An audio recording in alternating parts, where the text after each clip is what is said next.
Brother's anniversary party was supposed to be a celebration. Instead, it became the night my mother stood up in front of 40 people and told them all that I was selfish, cold-hearted, and a disgrace to the family. I smiled, picked up my purse, and walked out, but I'm getting ahead of myself. Growing up in Columbus, Ohio, I was the responsible one.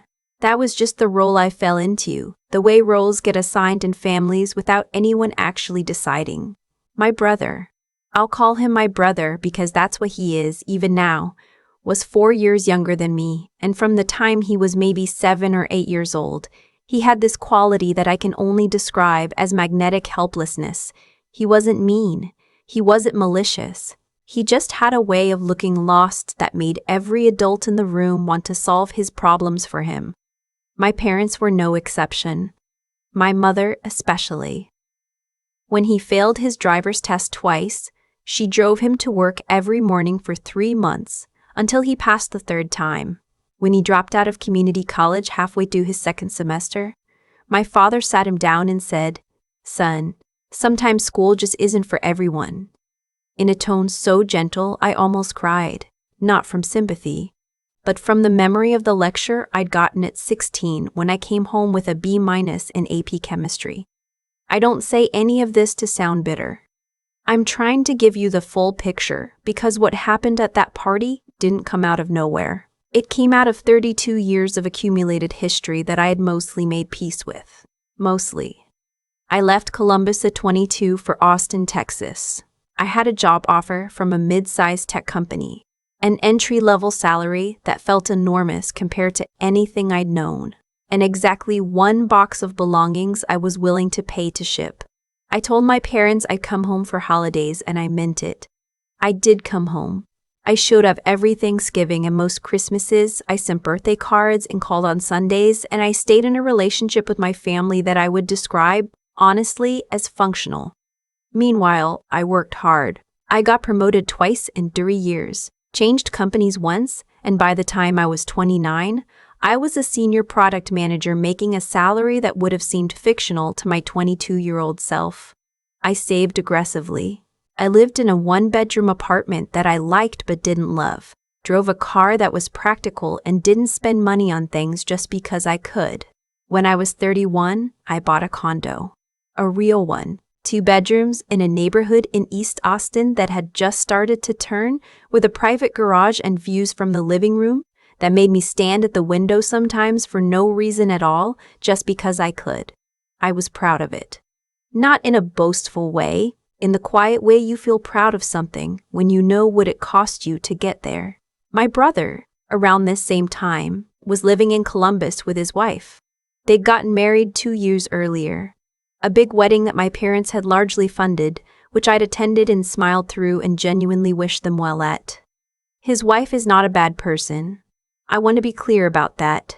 She's just very accustomed, the same way he is, to a certain kind of softness in life. They had a nice apartment, not huge, but nice. He worked in warehouse logistics. She was a dental hygienist. They were fine. Then they found out they were pregnant. I heard about it on a Sunday call. My mother's voice had a quality I recognized. Too bright, too careful, the way she sounds when she's decided something and is letting me catch up. She told me the news, and then she said, almost in the same breath, "They're going to need more space, of course." I said that was wonderful, congratulations. How far along? She said 8 weeks, and then she said it again, "They're really going to need more space." I said I agreed, a 2-bedroom would be smart. Columbus was still affordable compared to most cities. There was a pause. Then my mother said, "Well, we were thinking your condo might actually be perfect for them." I remember the exact moment. I was standing in my kitchen, holding a coffee mug, and I genuinely thought I'd misheard her. "My condo," I said. "You're single, sweetheart. You don't need 2 bedrooms. And the space your brother needs." I told her I had to go and I'd call her back. I didn't call her back that day. I spent most of the evening sitting with that conversation, turning it over, trying to locate the version of it where it was a misunderstanding or a bad joke. I couldn't find one. The next few weeks were strange. My mother brought it up again on 2 separate calls. each time slightly differently framed, first as a practical suggestion, then as something the whole family thought would be a beautiful gesture. I asked her once, point blank, whether she'd spoken to my father about this. She said of course. They'd discussed it. I asked whether my brother had actually asked for my condo, or whether this was a plan being made on his behalf without his knowledge, and she got quiet in that particular way that told me everything. I told her, clearly and calmly, that my condo was not available, that I had worked for it, paid for it, and it was mine. I said I was happy to help them research 2-bedroom rentals in Columbus, or I could even contribute something toward a first and last month's deposit as a baby gift. I was trying to be reasonable. I was trying to offer something real. My mother said, I just hope when the time comes, you'll do the right thing. I didn't respond to that.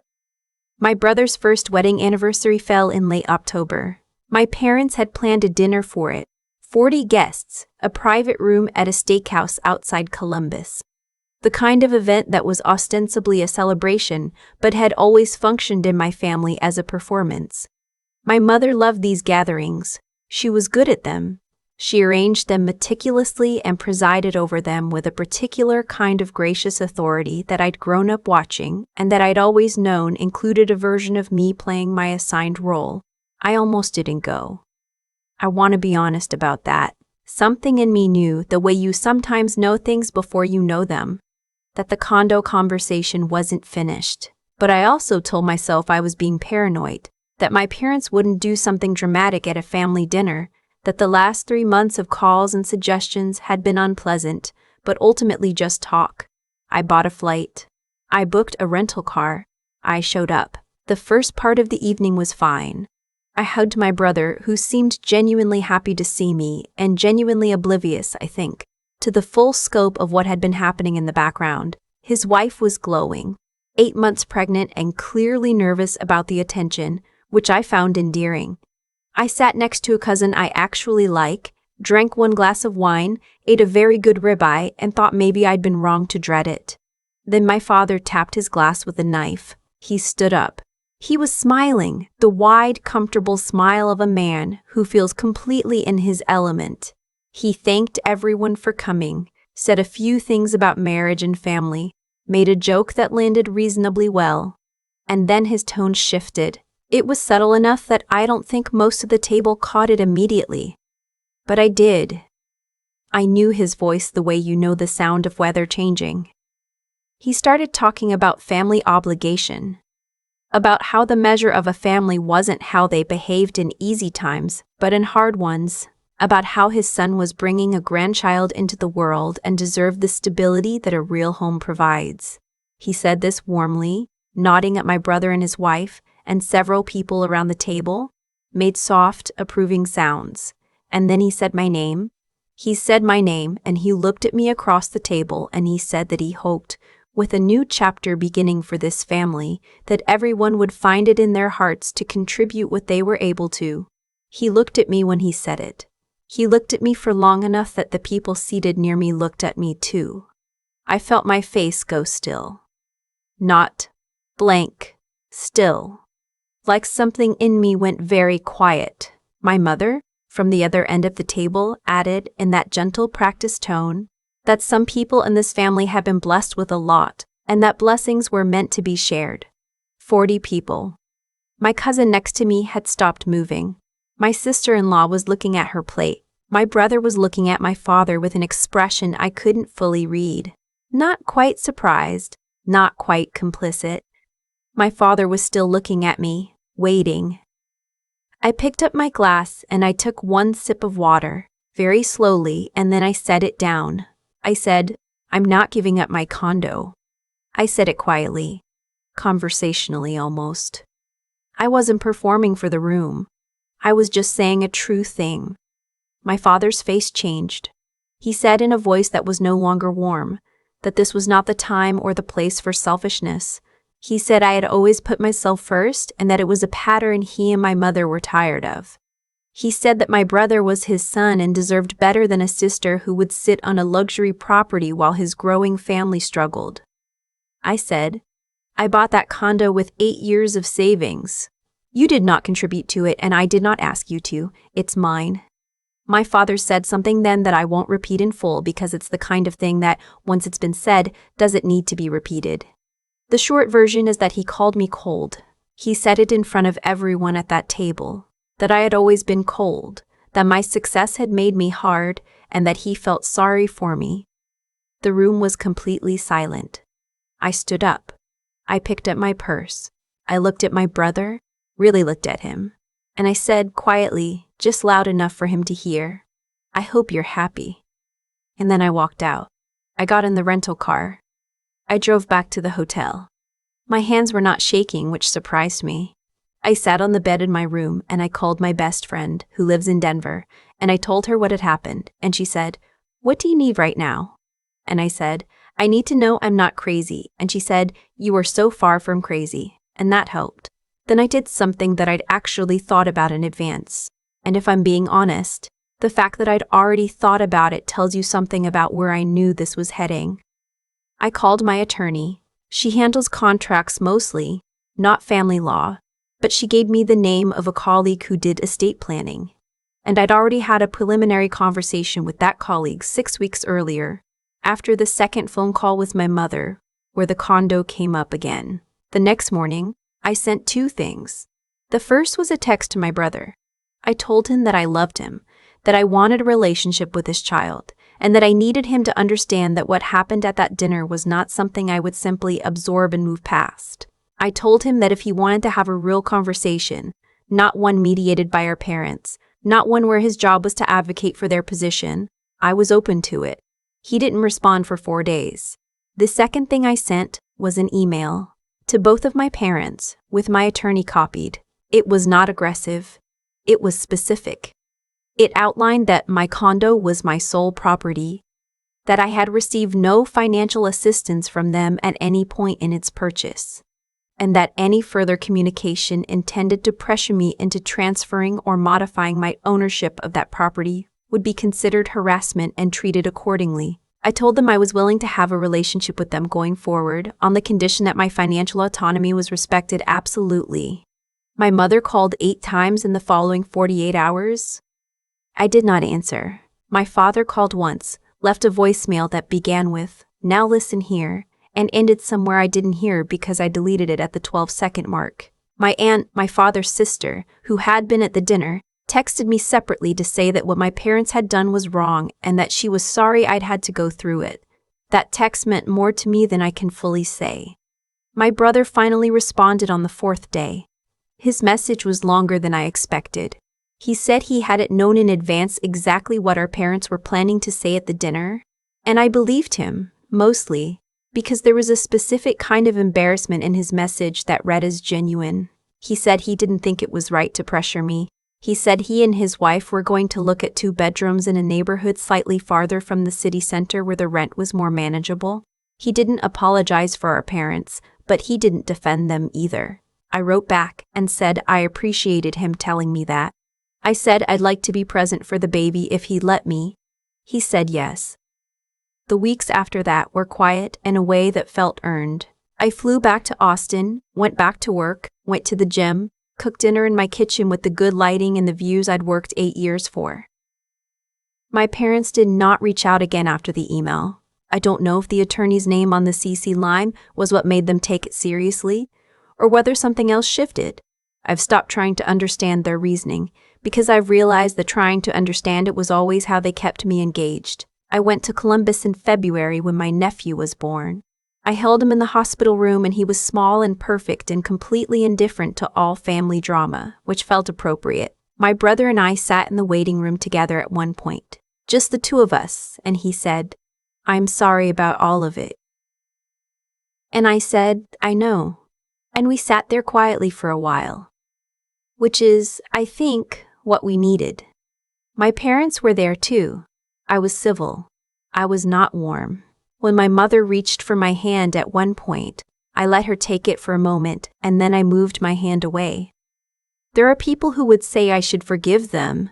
There are people who would say that family is family, that my parents are products of their own upbringings, that they did the best they could. I've thought about all of that.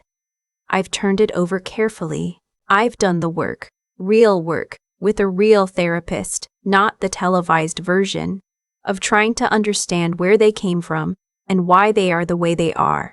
And what I came to, at the end of that, was this. Understanding someone doesn't obligate you to absorb whatever they do to you. It doesn't mean you hand them back access to the parts of your life they've already tried to take. You can hold both things. I understand where you come from, and I will not be treated that way, without it being a contradiction. I still live in my condo, the views are still good. Some mornings, I make coffee and stand at the living room window and I think about the 22-year-old who drove a U-Haul with one box of belongings toward a job that felt enormous and terrifying, and I feel something I can only describe as gratitude to her for not giving up, and to myself, now, for knowing what I'm worth. My nephew's name is Elliot. He's 4 months old in the photo my brother sent last week, sitting up badly and looking very serious about it. I'm going back to Columbus in the spring to see him. My brother asked if I'd be comfortable coming to the house, which is a new 2-bedroom they're renting in Westerville, and I said yes. My parents will not be there that weekend. I'm the one who asked for it that way, and my brother said okay. That, I think, is what progress looks like. I've thought a lot about what it actually means when someone decides that what you've built belongs to them by right of relationship. Not by contribution, not by agreement. Just by the fact that they're connected to you and they want it. And I think what I've come to understand, slowly over months of sitting with this, is that it was never really about the condo. The condo was just the moment it all became visible. The pattern had been there my whole life. The expectation that I would make myself smaller, give more, need less, ask for nothing, that had been the operating agreement for as long as I could remember. The dinner was just the first time it got said out loud in front of witnesses, in a way that couldn't be walked back or softened later. What I kept returning to in the weeks after was the question of how I'd let it go on so long without naming it. And the honest answer is that I'd been rewarded for not naming it. Every time I absorbed something difficult and stayed quiet, the family kept functioning. Every time I showed up and played my role, things ran smoothly. And somewhere along the way, I confused keeping the peace with being good. Those are not the same thing. Keeping the peace at the cost of your own honesty isn't virtue. It's just a longer route to the same rupture. What happened at that steakhouse was painful. I won't pretend otherwise. When my mother said what she said, called me cold, implied that my success had made me hard, in front of 40 people who all looked at me at the same time, I felt it in a way that was physical. There's a specific kind of shame that comes from being publicly misrepresented by someone who is supposed to know you. It doesn't matter how sure you are of yourself in that moment. It still lands. But here is what I also know. I walked out of that room with my integrity intact. I didn't yell. I didn't humiliate anyone back. I said a true thing clearly and I left. And then I did the harder thing, which is to follow through. To send the email, to copy the attorney, to hold the line not once but consistently. Even when the calls kept coming and the silence got heavy and my father's voicemails sat in my phone unheard. That follow-through is the part nobody talks about. Everyone roots for the moment of standing up. The room goes quiet, you say the thing, you walk out. It feels, in stories, like an ending. But it isn't. The real test is what you do after, when the adrenaline is gone and the family is regrouping and the pressure shifts from dramatic to quiet and persistent. That's where most people lose the ground they gained. I know because I've done it before. In smaller ways, with smaller things. Given back what I'd taken back. Let a boundary dissolve because holding it felt like too much to maintain alone. This time I didn't. And the only reason I didn't is that I had been honest with myself beforehand about what I was actually willing to accept going forward. Not in a punishing way. Not with anger as the fuel, because anger burns out and then you're standing in the cold with nothing to run on, just clearly, quietly. With the same steadiness I'd used to build the thing they tried to take. My nephew Elliot doesn't know any of this yet. He's 4 months old and he's perfect, and he has no idea that the adults around him spent a year in various degrees of crisis over a piece of real estate. Someday, maybe, he'll understand more. What I hope for him. What I genuinely hope. Not as a lesson I'm dispensing, but as something I feel when I hold him, is that he grows up knowing the difference between love and leverage. That he learns early that the people who truly have your best interests at heart don't need to take anything from you to prove it. That's the thing I couldn't articulate at 22 or 26 or even 29. I had to build something real before I understood what it felt like to have someone try to take it. And once I understood that, I couldn't ununderstand it. Some knowledge only comes that way.